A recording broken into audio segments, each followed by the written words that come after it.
Welcome to the Fruitful Faith Women on Mission podcast. This podcast is created for purpose-driven women just like you who crave more.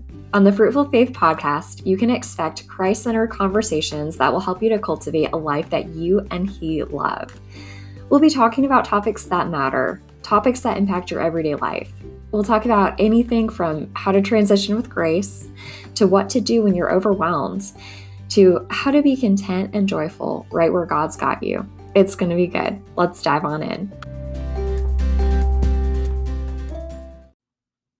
Hey, friend, and welcome back to the Fruitful Faith Women on Mission podcast. I'm so excited to be with you today. I'm Alexandra Cavill. I'm a certified professional life coach and founder of Grace-Based Christian Coaching. I get to work with women who are feeling scattered and overwhelmed, but want to live more intentional, prioritized, and Christ-centered lives. And so we get to talk about some of that on the podcast today in our Breakthrough series. Today's topic is a big one. Today we get to talk about how to be fearless. So I'm going to ask you to consider, what is that thing that you dream about that's in the back of your mind, but maybe you just haven't pursued? So consider, what are those fears for you? What are those fears that come up and occupy entirely too much brain space and maybe get in the way? So that's where we're going to be going today. That's what we're going to dig into. We'll dig into what's holding you back, what could be if you stepped into the unknown, all while trusting God. So I'm going to be sharing more about one of the big things that I did that required me to feel somewhat fearless, which was taking a leap from leaving my corporate job to pursue coaching full-time. Just celebrated 2 years of doing that full-time this past weekend, which is unbelievable. But some of these questions I just want to add really empowered and helped me to do that well. So my prayer for you is that this episode, it unlocks something big for you, that it empowers a breakthrough, one that just might change your life and those around you forever in the best possible way. Okay, so as we kick off, what we'll kind of do is go through, if you're new to the podcast, welcome.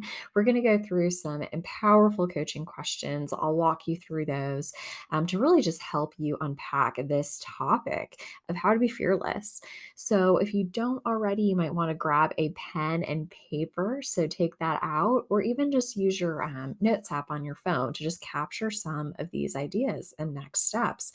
Because if you're anything like me and my clients at Grace-Based Christian Coaching, you like doing things, and action is motivating to you. So you want to make sure you take at least one thing out of this episode that you're going to move forward with. So as we kick off, the first question is, what fear is holding you back in the biggest way right now? So think about that for a moment. What fear is holding you back in the biggest way right now?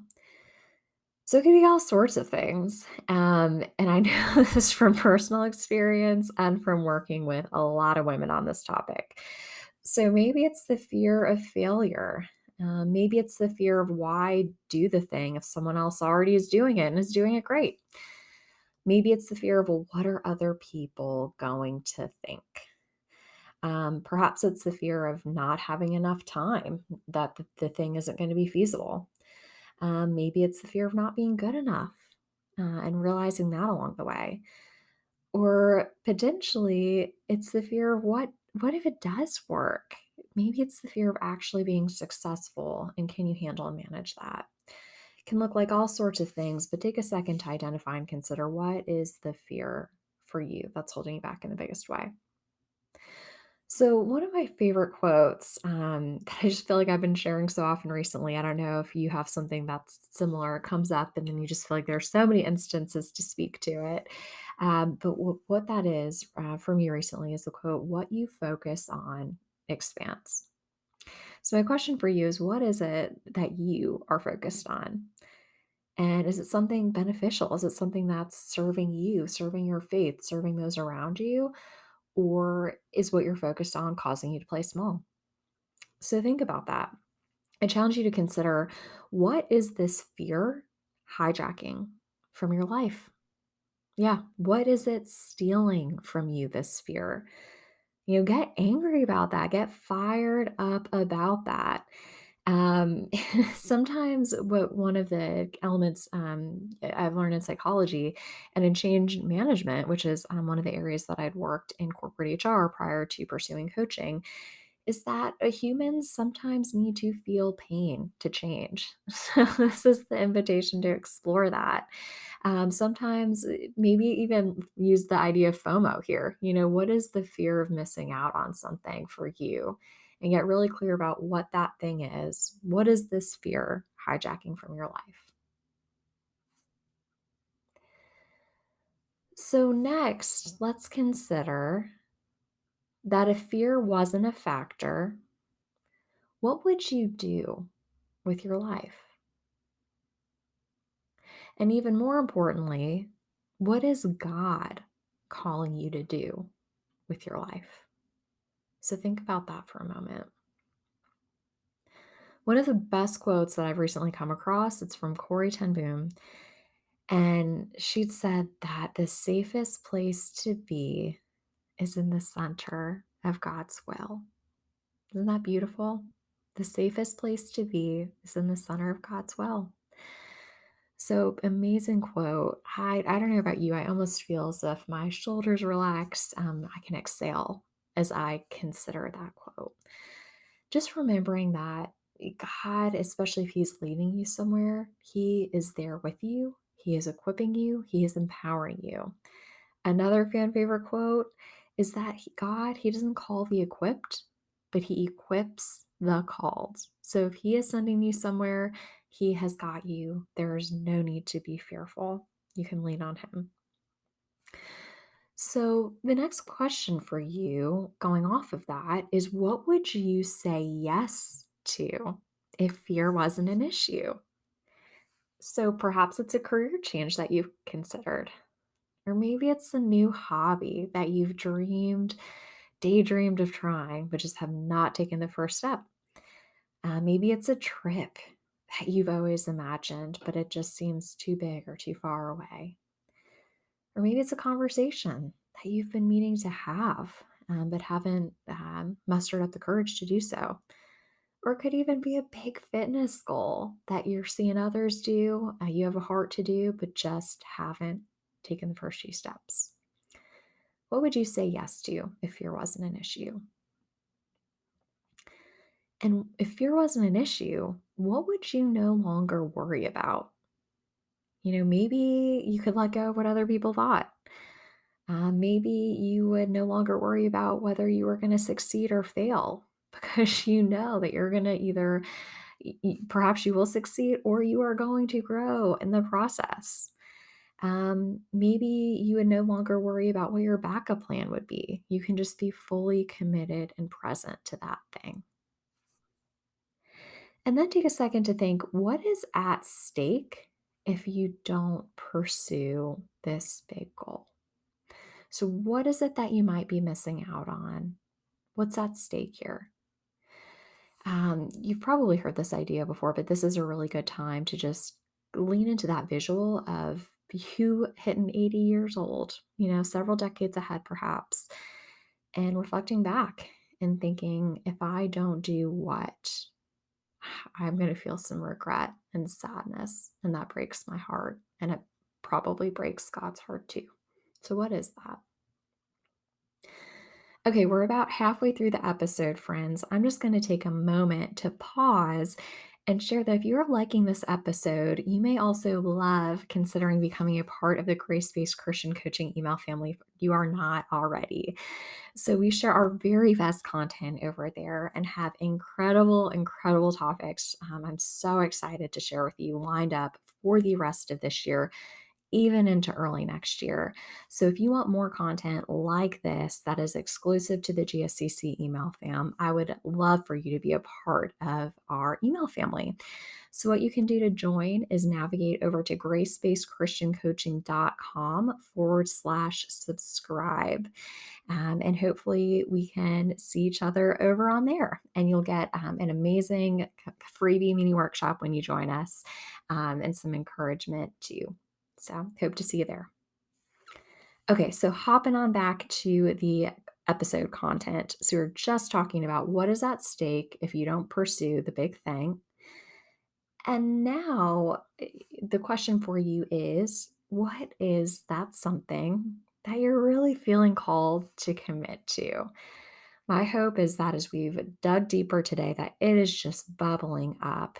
It is coming into focus, and it's becoming more and more critical. You're feeling to make a move on it.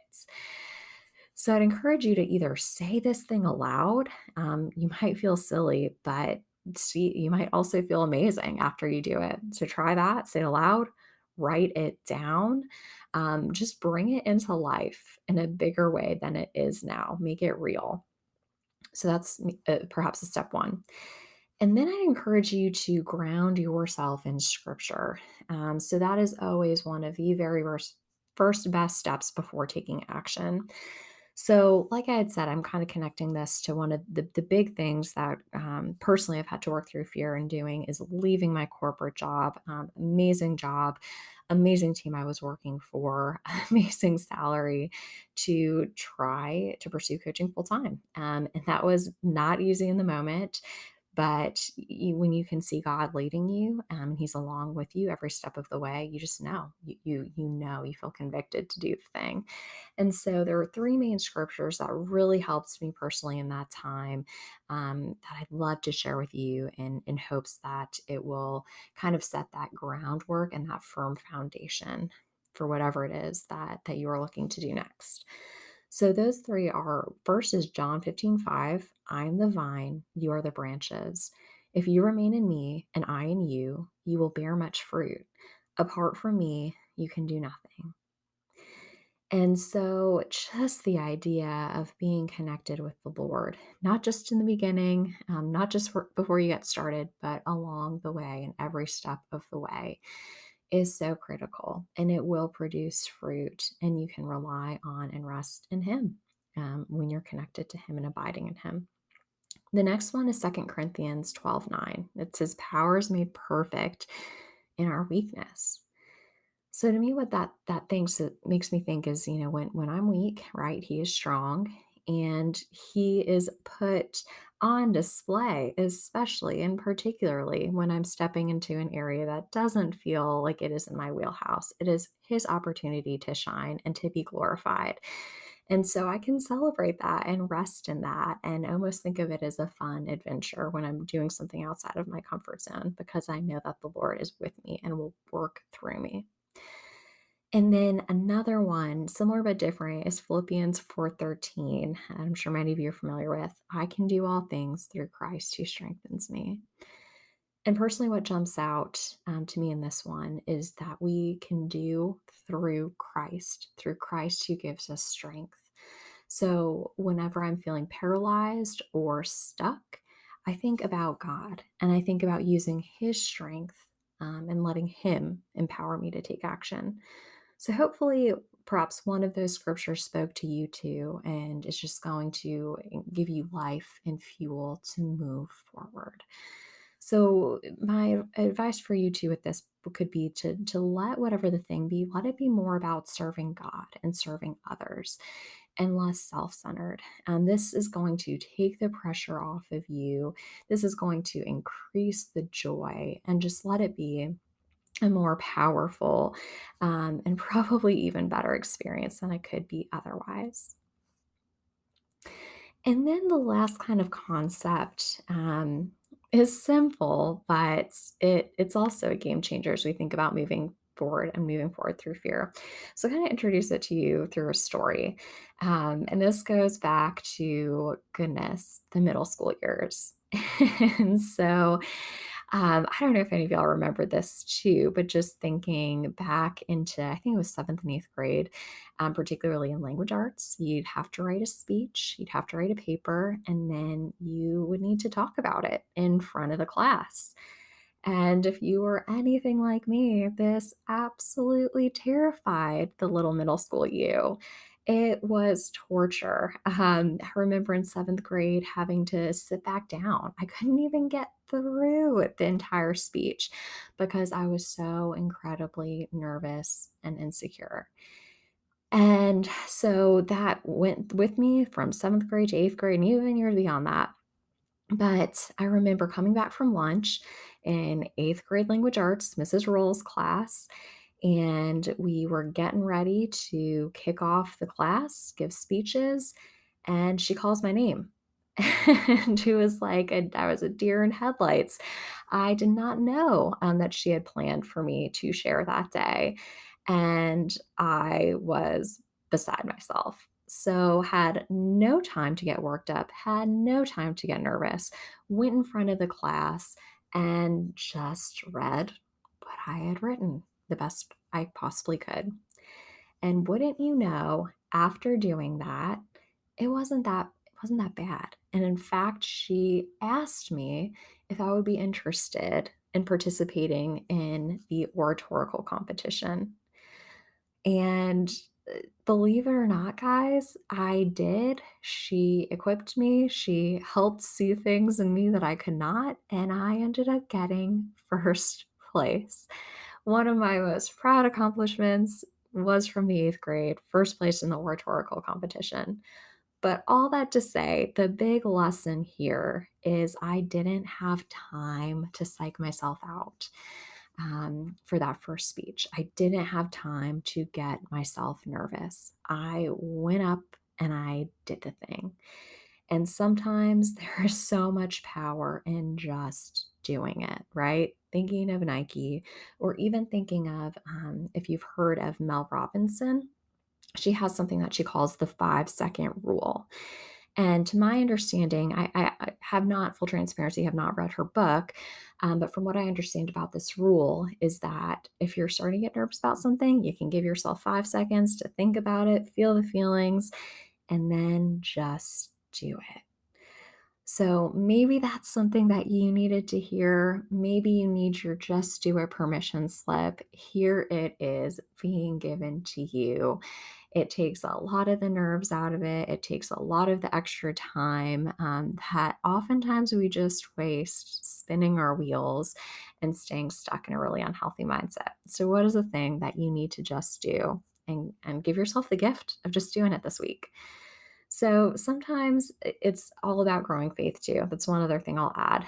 Sometimes we've got to be obedient. Sometimes we've got to take the next right step, whatever he's presented to us. Maybe as much as we love to plan, as much as we love to see the big picture, that is not given to us, but it's done on purpose, right? Sometimes God does that on purpose to build our faith, to trust in him. So we need to take the next right step, and he is going to continue to equip you and build you up to prepare you for whatever the bigger thing is. So you can find some peace in that too. Okay. And then last but not least, as you move forward, as you start to take action, as you break down these walls, break down these fears with the help of Jesus, I'd encourage you to consider what narrative might get in the way as you work through these things. So what lies are you probably going to maybe tell yourself again or hear your inner dialogue speaking? And what is a plan for how you're going to address them? So, one tip that I have heard from this, another book I haven't had the chance to read just yet, but I've heard raving reviews and personally love this author and her other books, Jenny Allen, Get Out of Your Head is what it's called, is a pattern interrupt. So, maybe when you notice you're about to start to spiral, recognize that thing and then consciously choose to make a different decision. So maybe you are in the moment, you realize you hear yourself thinking, oh, but she's already doing it. She's doing it so well. I think I'm just going to stop. And as you're kind of going down that spiral, say, I see what's happening. Maybe it's enemy. You are starting to, invade, and I will not have that. And I am a child of God, and this is something that He is calling me to. And we're doing this together. And this is the decision that we're making. And He is equipping me for these steps ahead. So, there's a quick example there, but what is it for you? Maybe it's a certain phrase, maybe it's a word that could recenter you. Even better, maybe it's a scripture you can meditate on and go back to. But just have that, that kind of backup plan in your back pocket, so that you are proactive and have a strategy when the tough stuff comes up, because it probably will, right? So there you go. All right. So as we wrap up for today, think about, friend, what is the most valuable thing that stuck out to you? Was it one of the questions digging into fears? Was it something that you're feeling compelled to do? Was it a quote? So just make a note of that, maybe write it down somewhere, so that you can just get the most value out of that as possible. Maybe it's sharing it with someone else. Maybe it's having a conversation and taking it a few steps deeper. Whatever it is for you, capture that and do something with it. And if you want to talk more about whatever this thing is, perhaps you're considering Christian coaching to do that, we can always have that conversation if you're considering pursuing coaching. You can reserve a clarity call through the website, or another first step that you can take is to dive deeper through a mini workshop. And we offer one too. It's called From Overwhelmed to On Purpose. And you can access that through gracebasedchristiancoaching.com/mini workshop. If you're already part of the GSCC email family, you have access to that. And feel free to shoot me an email if you want a direct link if you're already part of the family, so you can get that too. All right, friend. Well, I hope you are feeling empowered and fired up and just ready to break through those fears, because we have God on our side, because we have His strength that we get to operate through, because He has you in this world at this exact time for a purpose and for a reason, because He created someone unique with all of your giftings, with all of your weaknesses, so He can work through them. And you are needed. And so I can't wait to hopefully hear about the fears that you're breaking through, and the things, whether they're big, whether they seem small, that you're doing as a result of working through what we talked about today. I'm so excited for you. Till next time. Thanks for tuning into this episode of the Fruitful Faith Women on Mission podcast. If you love this episode, I would love for you to subscribe. New episodes will automatically show up on your phone when you subscribe. It's super convenient, and you'll make sure you never miss a thing. So excited to share more with you soon.